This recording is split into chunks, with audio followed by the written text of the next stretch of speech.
Hello and welcome to From the Mics here on Arts Echoes. We are delighted to be back at MASH in Maxfield. So good to be back doing this show, and we're delighted to have Dr Fabola on the show tonight. Hello, how are you?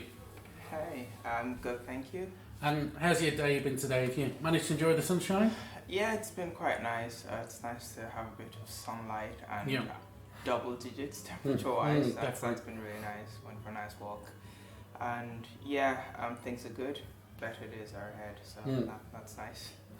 So for those people who are completely new to music, how do you describe it? What's it similar to?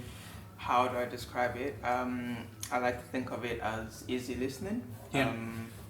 Acoustic soul is something I say these days. Right. I mean, the label changes every few weeks. There was a time I would have said, oh, it's folk music or it's indie music. Right.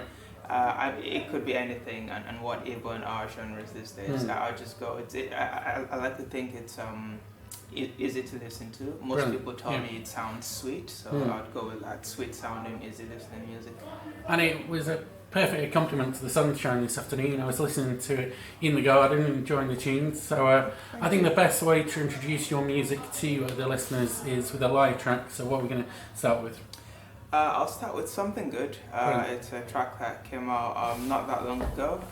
It feels, in my mind, timely and apt for our times. So yeah, this is called Something Good.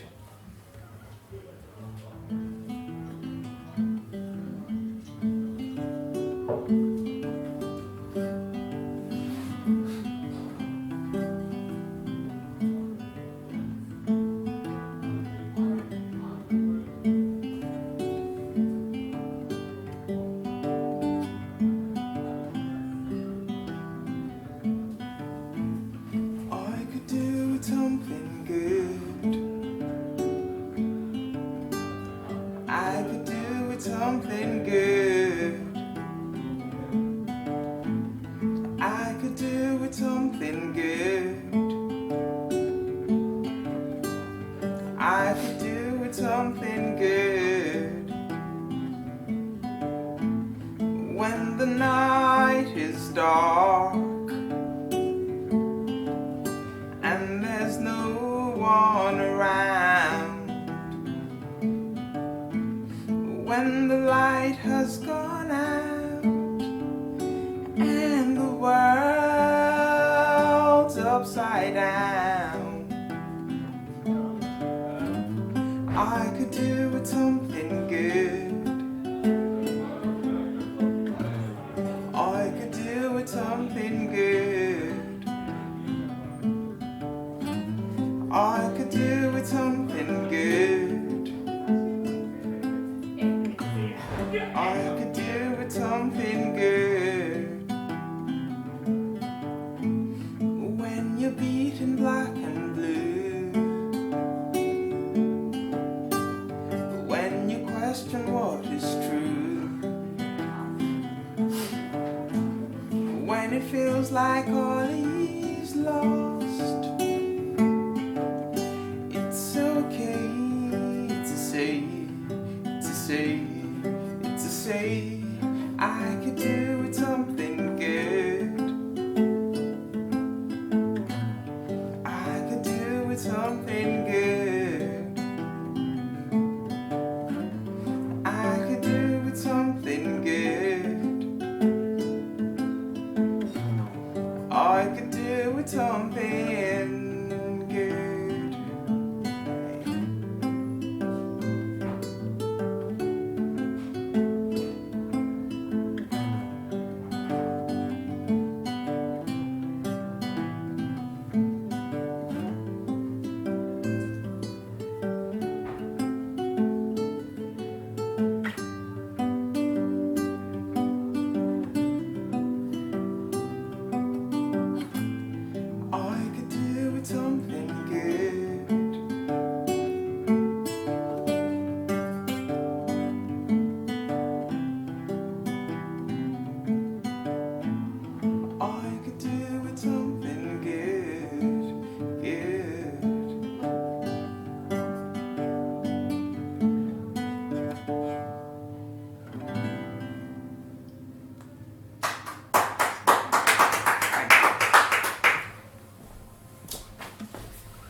that brilliant first track. We're going to have a couple more in a few moments' time. But first, I was just going to ask you, so what are some of the artists and bands and things that have influenced you over the years? Right, influences. This is usually a hard one for me to answer because I feel like there's a disconnect between what I sound like and the people I listen to. Right. But anyway, I think guitar-wise, in terms of my technique, Passenger has been a big influence on me.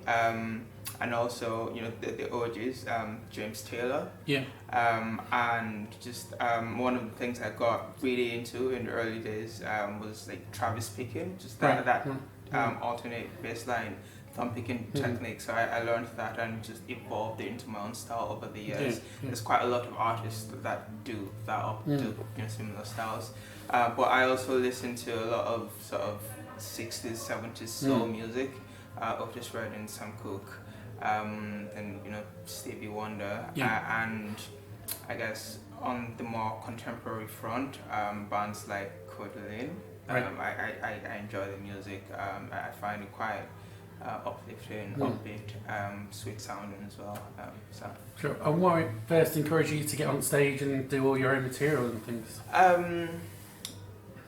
It felt like a nice logical step for me. At first I started writing for the sake of writing, and I found that I enjoyed the process.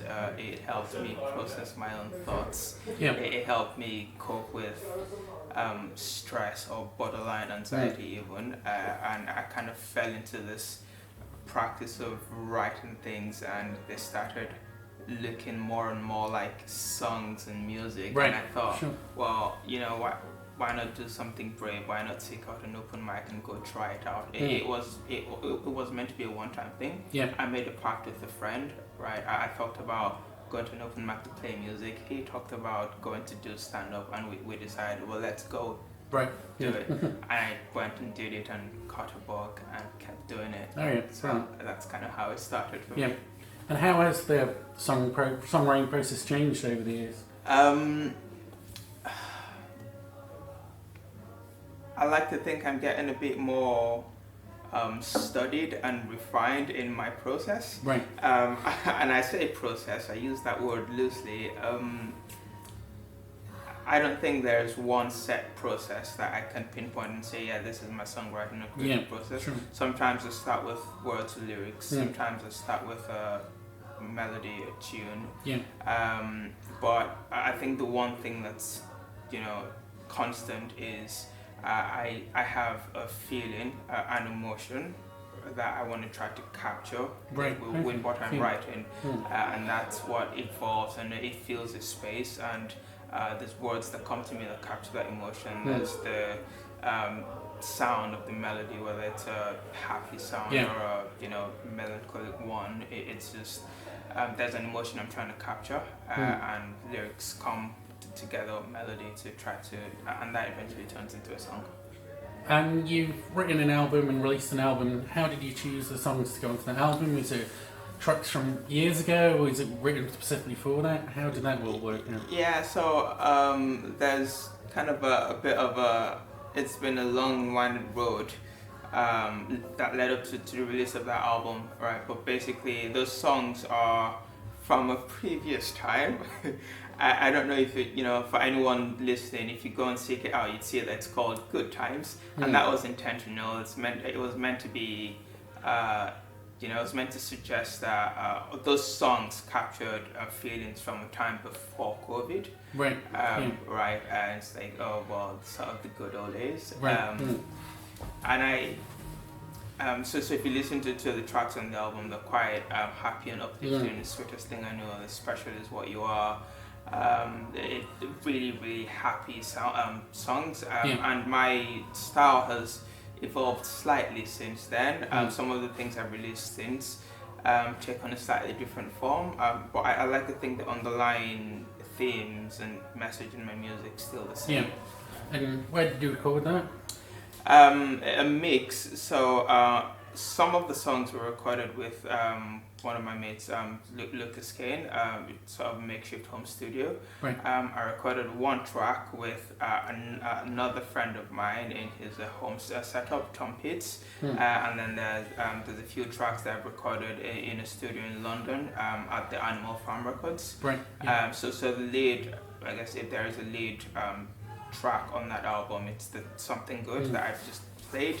That was recorded in London with the Animal Farm Records. And are you someone who was really productive during COVID, or could you just not write at all? How did it work out for you? Well, it depends on what you mean by productive. If you mean, well, did I write a lot? Yes, I was productive. Did I record? No. Right. Okay. Well, I guess that's not, strictly speaking, that's not true, because there was that window, I wasn't there, between lockdowns 1 and 2 where things opened up and we thought, oh, this is the end of COVID, all is well. I spent a week in the studio during that period. So this was September 2020, so I spent a week and we recorded 9 songs, which we've been releasing. Some of them are still not out. So that was really nice. That's the last time I've actually had a studio session, but I've been writing anyway because, as I said earlier, I write for the sake of writing. It helps me process my thoughts. Quite frankly, it keeps me sane. So. Brilliant. Well, I think it'd be awesome if we could have a couple more songs. Sure. Yeah. So I'm gonna play a song called Autumn Dream. It goes like this.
Things we've seen, it feels unreal, like a scary dream. Honey, I know our resolve's been tested, our plans arrested. So I've got this idea for the rest of the year. Let's walk on falling leaves, chill by the stream, bask in the golden bliss. That's my autumn dream, to walk on falling leaves, chill by the stream, bask in the golden bliss. The summer's come and gone, in the blink of an eye. And after all's been said and done, we might as well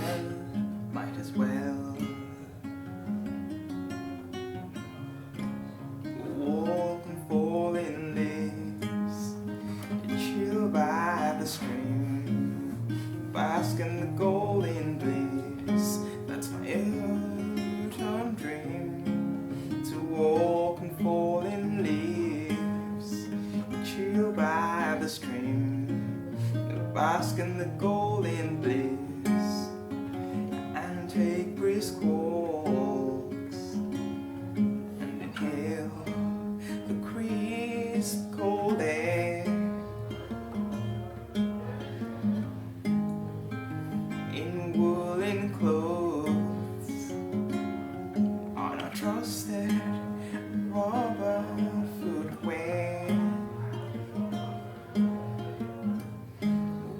watch the golden leaves fall on our windswept hair. That's my autumn dream, with you any day now, anywhere.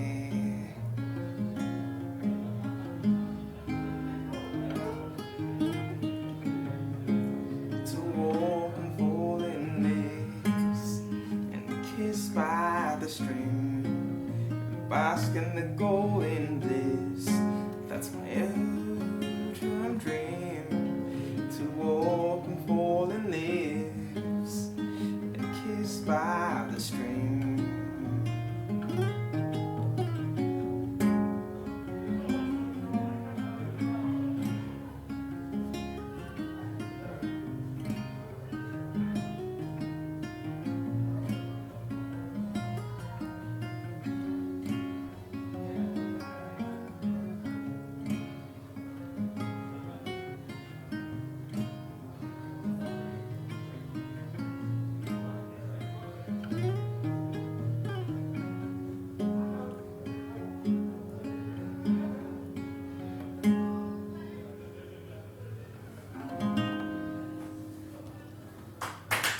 Thank you.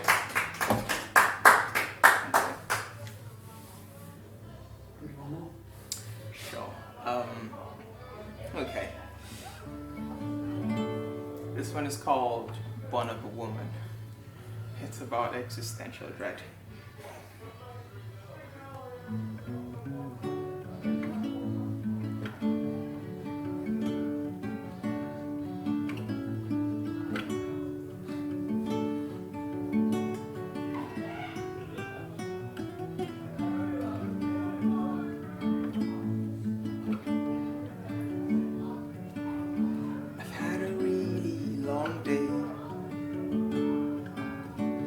Nothing good's come my way.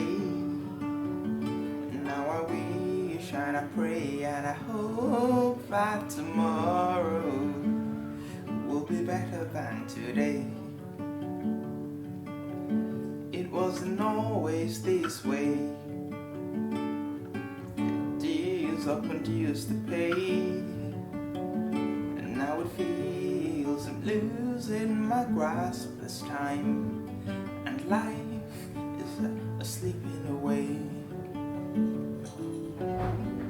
What is it about living that makes one scared to fail?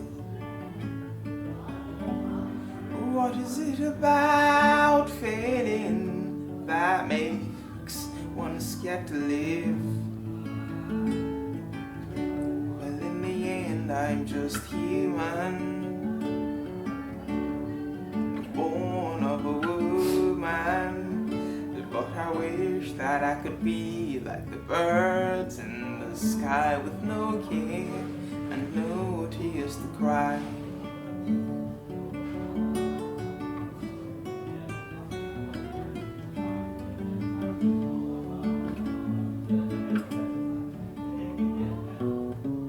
I had a dream last night.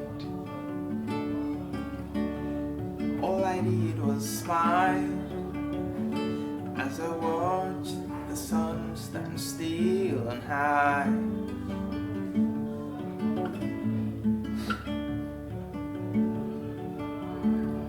And it got me thinking of a truth I'm so quick to forget, that this life comes in ebbs and flows, and you reap what you sow.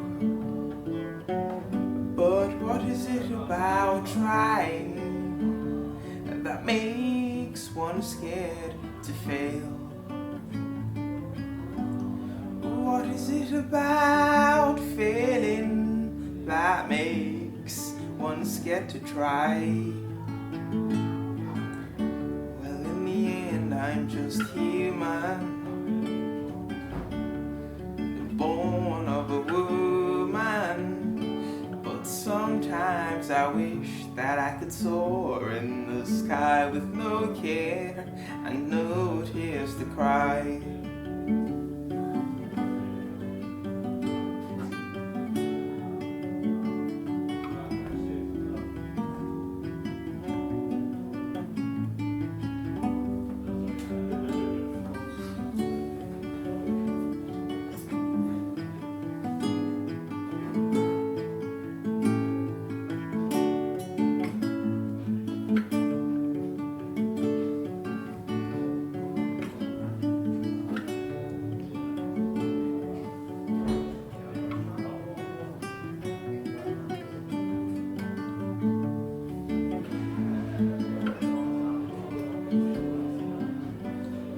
What is it about living that makes you scared to fail?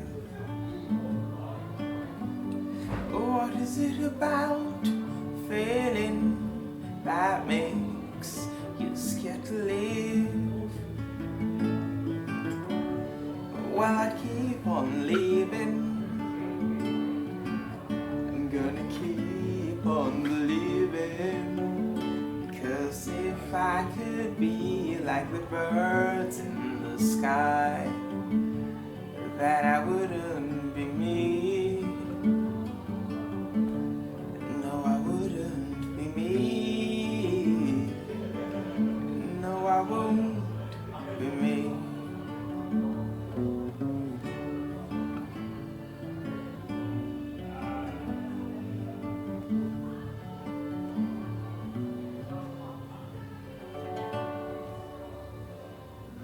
Thank you. That was called One of the Woman.